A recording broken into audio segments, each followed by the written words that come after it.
Good morning, my Real News Media TV family. Thank you so much for tuning in this morning, and I'm wishing for everyone a wonderful and a productive day.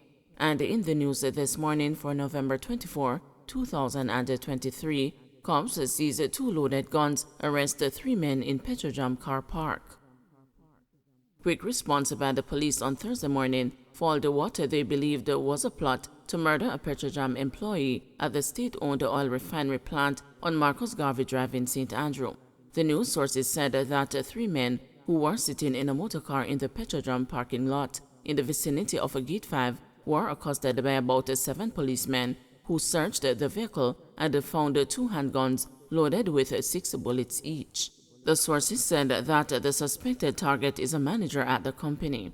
They also alleged that early investigations have so far revealed that the gunmen were contracted by another employee. However, Petrojam officials and the police are yet to confirm this. Petrojam General Manager Telroy Morgan, in a statement addressing the matter, said approximately 6:25 a.m., 3 persons were apprehended by the police in the car park designated for contractors located outside the entry to the property.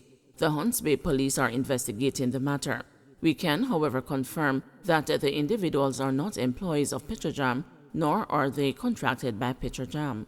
Senior Superintendent Kirk Ricketts, commander for the St. Andrews South Police Division, where the policemen who responded to the incident are assigned, said that he wouldn't be able to get into the details.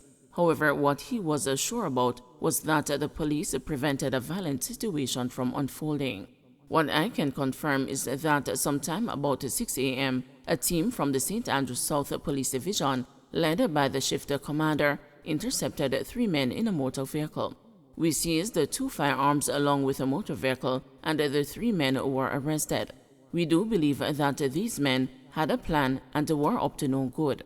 At this stage, I do not really want to get into the details of what we believe the plan to have been.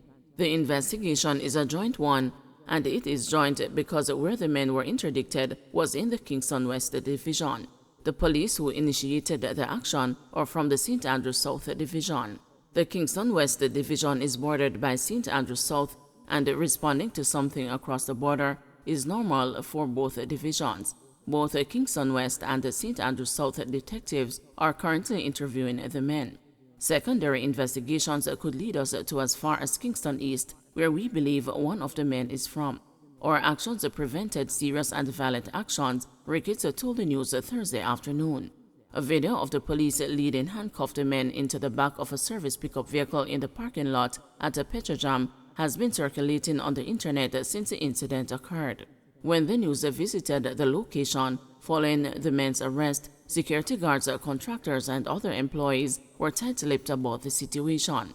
A few of the people who said anything at all only pointed out that they had not heard anything about the situation since arriving at work. Education Minister requests more information on Grade 3 students' sudden death. Education Minister Favour Williams has requested additional information on the collapse at the school and the subsequent death of a Grade 3 student at Wakefield Primary and Infant School in Trelawney on Tuesday. 8-year-old Alexia Drummond was reportedly seen unresponsive on the floor by her classroom teacher after the lunch break and was taken to a nearby health facility and then to hospital by school personnel. She was later declared dead. This is a terrible tragedy that has traumatized Alexia's family, classmates, and the wider school community, Williams said as she declared that more information is needed. Williams also urged the school personnel, parents, and all who have duty of care of children to be watchful for any early signs of health challenges. Alexia was described as a quiet, diligent student by her classroom teacher. The minister also noted that the ministry's team of guidance counselors has started offering support and counseling to the family and the school team. On Thursday, the news reported Alexia's class teacher's painful account of the tragedy. The teacher, Cheryl Chisholm, had recounted that shortly after resumption of classes, following the lunch break on Tuesday, she was walking through the class while reviewing a lesson when she spotted the 8-year-old slumped on the floor unresponsive. While in the class, I was going over a topic which I did before lunch. I realized that some of the students did not fully grasp the lesson, so before I decided to move on, I decided, let me review what I did, so I went to the chalkboard. Everyone was seated and started reviewing. I don't know if it's God who sent me to walk to her side first, so when I reached up, I saw her on the ground. I said, Alexia, why are you lying on the ground? I did not hear her respond, so I said, get up, Alexia, and she did not move, so I bent over where I saw her on the ground. Vomit was on the ground, the teacher said. So I grabbed her quickly and shouted for the other teacher, and he came, and we lifted her up, and we went to the staff room. Other teachers came, and we rushed her to the Wakefield Medical Center with a vice principal and a caregiver, then to Falmouth Public General Hospital, and from Falmouth to the Cornwall Regional Hospital. The guidance counselor went with them, recounted Chisholm. She told the news that it was the first in her 25 years in the classroom that she had ever experienced such a tragedy. Family and other stakeholders are awaiting the result of a post-mortem to determine the cause of Alexia's death. Beryllium guard under investigation after gun discharged wounding 3. A security guard employed to Beryllium Security Limited is facing criminal charges after his weapon accidentally discharged Thursday morning, wounding 3 customers at the Portmore branch of the National Commercial Bank. The NCB customers, including 2 women, were shot and wounded while visiting the bank to conduct business. They were rushed to the hospital for treatment after sustaining bullet wounds to their legs and the forearm. A woman constable was among those shot. The news was informed that the Beryllium Guard was being interviewed by detectives assigned to the St. Catharines South Police Criminal Investigation Branch up to late Thursday afternoon. It was reported sometime after 10 o'clock, NCB customers gathered at the bank to use the automated banking machines when members of a Beryllium security team arrived to load the machines with cash. It's further reported that the firearm of one of the guards accidentally discharged, hitting the 3 customers. Prosecution to call 50 witnesses in sports fraud trial.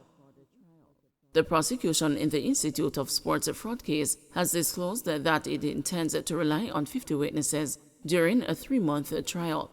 This was outlined when the matter was called up in the Home Circuit Court Thursday afternoon. Andrew Wright, Rudolph Barnes, O'Neill Hope, Janique Mills, Andrea Picton, and Shereen Ferguson are accused of swindling $222 million from the government agency in 2017. They are charged on a 26-count indictment containing various offenses, including conspiracy to defraud, acquisition, use and the possession of criminal property, engaging in transactions involving criminal property, and larceny as a servant. Prior to Thursday's adjournment, bail for the defendants was extended until January 18, when a trial date is expected to be set. They are accused of being a part of a team of current and former InSports employees who wrote, signed, and cashed fraudulent checks for payees who were neither employed nor contracted to the agency. According to the major organized crime and anti-corruption agency, the alleged fraudulent scheme spanned the period 2010 to 2017. Cabbies question wisdom behind the JUTC fare cut.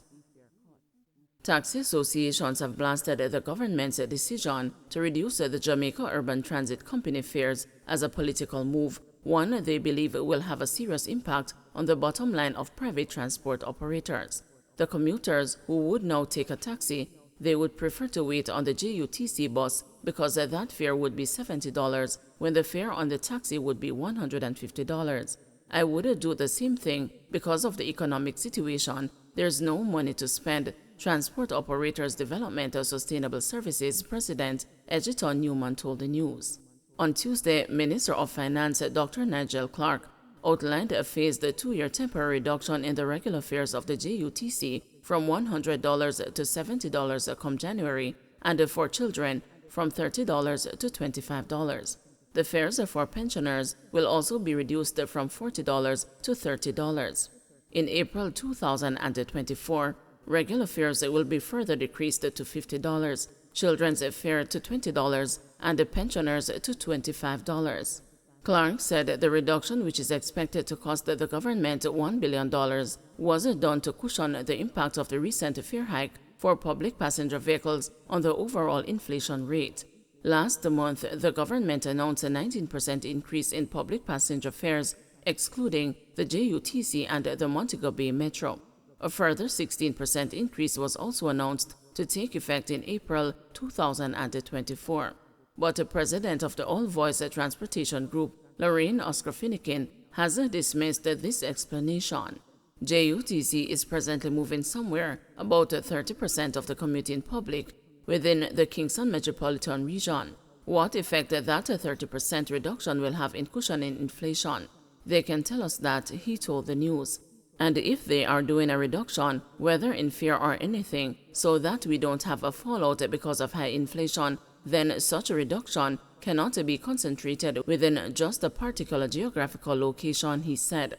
Economist Dr. Adrian Stokes told the news that the latest update from the Bank of Jamaica indicates that recent increases in PPV fares will place an upward pressure on the projected inflation, and that the BOJ also noted that fiscal action in the form of a subsidy to the JUTC could serve to alleviate some of the inflationary pressure.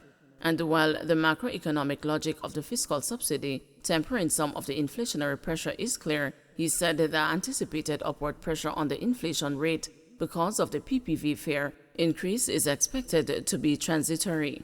In other words, I do not expect a second round price effects for the PPV fare increase. In fact, the economic risk that's emerging in Jamaica is not inflationary, but slower than expected GDP growth.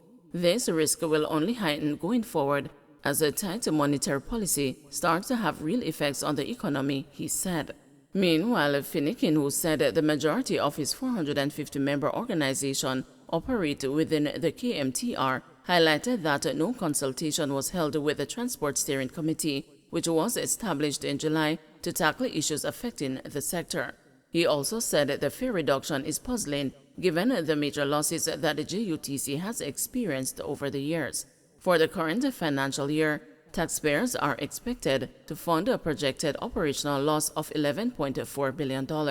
In the meantime, Newman, who heads an 11,000-member organization, remains optimistic. We are not worried, we are strong. We've been in this business for a very long time, and we are going to ensure that we remain in business, he said.